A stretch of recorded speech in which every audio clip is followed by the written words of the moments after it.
Olá pessoal, tudo bem? Na aula de hoje nós vamos tratar da Revolução Industrial e da consequência direta no plano ideológico desta revolução, que será o socialismo. Preste atenção nessas gravuras. A bomba hidráulica, tear hidráulico, locomotiva a vapor e o barco a vapor. Inventos que vão caracterizar a Revolução Industrial, cujo conceito é uma série de transformações. A energia física se transforma em energia mecânica. O trabalho da manufatura passa a ser feito em fábricas. Esse conjunto de transformações é designado Revolução Industrial. Esta Revolução Industrial tem por berço a Inglaterra. E vamos ter que decifrar por que foi a Inglaterra. Preste atenção no quadro. Inglaterra e as condições que ela possuía para ser o berço da Revolução Industrial. Acúmulo de capitais, mão de obra disponível, um Estado liberal, jazidas de carvão. Acúmulo de capitais, porque a Inglaterra foi a nação que mais se beneficiou daquele processo de acumulação de capitais do mercantilismo. A partir de uma exploração colonial da América do Norte, a Inglaterra se enriquece. Vamos levar em conta ainda o período de Oliver Cromwell, que contribuiu para esse processo de acumulação de capitais. Revolução Gloriosa. A Inglaterra era, no finalzinho do século XVII, começo do século XVIII, a única nação onde a burguesia ocupava o poder político. Revolução Gloriosa, Estado liberal burguês. Mão de obra disponível, resultante do processo de cercamento, os enclosures, que era a substituição da agricultura pela pastagem. Quando falamos de agricultura, precisamos de um determinado número de mão de obra, pessoas ligadas ao campo.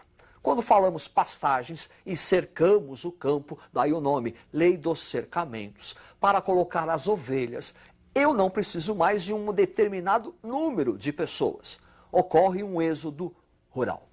A turma, os exilados, aqueles que perderam a terra, vão até a cidade e vão se transformar em força de trabalho para a indústria. Indústria essa que, no seu primeiro momento, tinha como força motriz o vapor.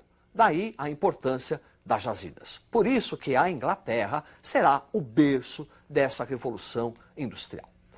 Essa Revolução Industrial, esse industrialismo, vai passar por duas etapas. Nós vamos ter a primeira fase da Revolução Industrial, que vai se limitar na Inglaterra, e uma segunda fase, que é a difusão desse processo. Preste atenção no quadro.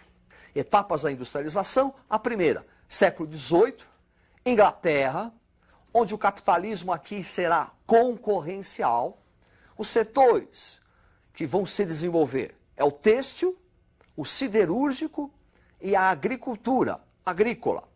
O uso do ferro e do vapor. E os principais teóricos dessa fase, Adam Smith, A Riqueza das Nações, considerado o pai do liberalismo, defensor da propriedade privada.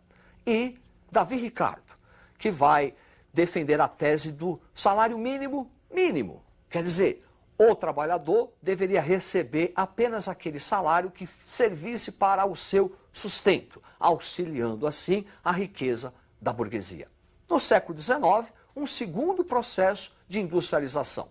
Preste atenção no quadro. Segunda fase, século XIX. Difusão, Alemanha, Bélgica, França, Estados Unidos, Japão. Essa fase já é uma fase monopolista, imperialista e desenvolvimento do neocolonialismo. Fase monopolista, porque com a segunda Revolução Industrial não vai haver mais a concorrência. Vão surgir grandes grupos econômicos, cartéis, tipicamente na Alemanha, e trustes, principalmente nos Estados Unidos da América. Grandes conglomerados econômicos com o objetivo de controlar o mercado consumidor e fornecedor. Nessa segunda Revolução Industrial, não usamos mais ferro nem vapor. É o aço e a eletricidade. essa revolução industrial vai acarretar consequências econômicas, sociais, políticas e culturais. Preste atenção no quadro: consolidação do capitalismo, afirmação do liberalismo, urbanização, questão social, novas ideias. Questão social, porque com a Revolução Industrial vai se constituir as duas principais classes do capitalismo moderno. De um lado, a burguesia industrial, que é a proprietária dos meios de produção, as máquinas, a fábrica. Do outro lado, a classe trabalhadora, o operário, o proletariado, que não é dono de nada, a não ser da sua força de trabalho, que é vendida a baixos preços, que é vendida por preços exploração aviltante. O trabalhador chegava a trabalhar de 16 a 18 horas. É contra esse Estado, contra a exploração de uma classe que produz a riqueza, mas não compartilha da riqueza, que se desenvolvem as ideias socialistas. Socialismo utópico, socialismo científico e anarquismo. Preste atenção no quadro. Figura de Henri Saint-Simon, um dos principais nomes do socialismo utópico. Utópico porque os primeiros socialistas não vão conseguir identificar ou perceber na classe trabalhadora, no proletariado, como uma classe revolucionária. Utópico porque eles propõem reforma. A ideia desse socialismo é pensar numa sociedade do futuro. Porém, os socialistas utópicos vão contribuir para as bases do socialismo moderno. Preste atenção no quadro. As ideias do socialismo utópico. A socialização dos meios de produção significa dizer o fim da propriedade privada dos meios de produção, o fim de direito de herança, igualdade social e ensino público para todos. Os principais líderes, Saint-Simon, Fourier, Proudhon, Robert Owen. Do desenvolvimento do socialismo utópico, nós vamos falar do socialismo científico. Científico porque a partir de agora não se pensa mais no futuro. A sociedade tem que ser mudada hoje. O proletariado agora é identificado como uma classe revolucionária. Preste atenção nessas gravuras. Friedrich Engels, Karl Marx. Em 1848, Primavera dos Povos, é lançado o Manifesto Comunista. E no Manifesto Comunista, as ideias do socialismo revolucionário são colocadas em prática. O proletariado agora é visto como uma classe revolucionária. Simples. A burguesia do século XVI ao XVIII foi uma classe revolucionária. Acabou com a nobreza. Acabou com o poder e o prestígio da nobreza. Marx e Engels jogam esse fervor revolucionário, essa identificação revolucionária com a classe trabalhadora. Revolucionar, mudar a sociedade agora. Preste atenção no quadro. Socialismo científico se constitui então numa crítica radical ao capitalismo, defesa da chamada teoria da luta de classes, burguês contra o proletário, o proprietário dos meios de produção com aquele que produz a riqueza, a questão social. A ditadura do proletariado e o internacionalismo operário. Feita a Revolução Socialista, extinguida a propriedade privada dos meios de produção, o proletariado cria um Estado socialista a partir da ditadura do proletariado.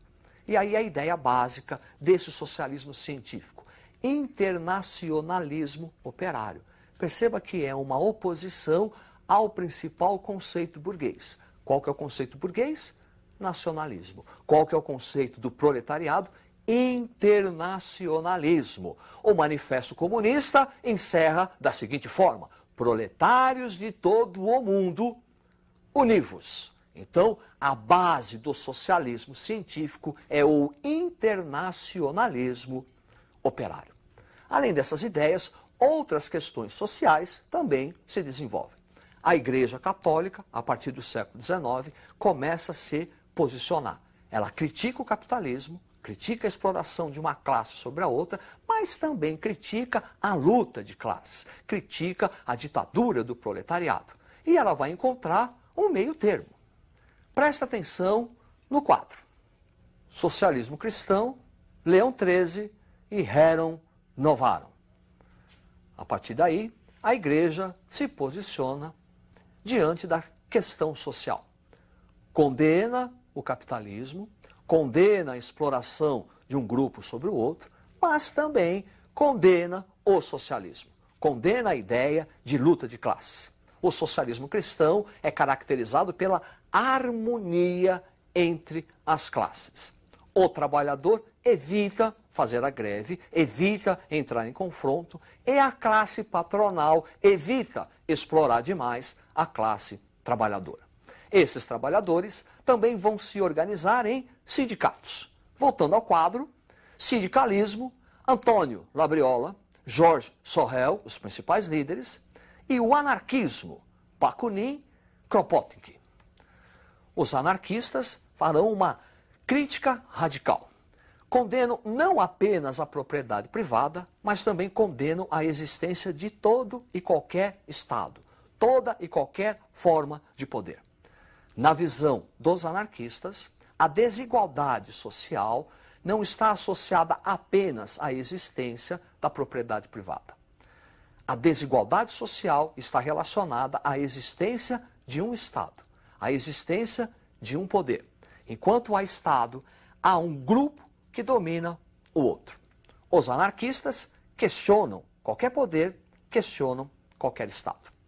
Essas ideias, tanto o socialismo utópico, como o socialismo científico, como o anarquismo, vão estar presentes nas famosas revoluções do século XIX, 1830, 1848, principalmente. A Primavera dos Povos. É onde as ideias socialistas ganham corpo pela primeira vez. É isto aí, uma boa sorte, estudem e até a próxima.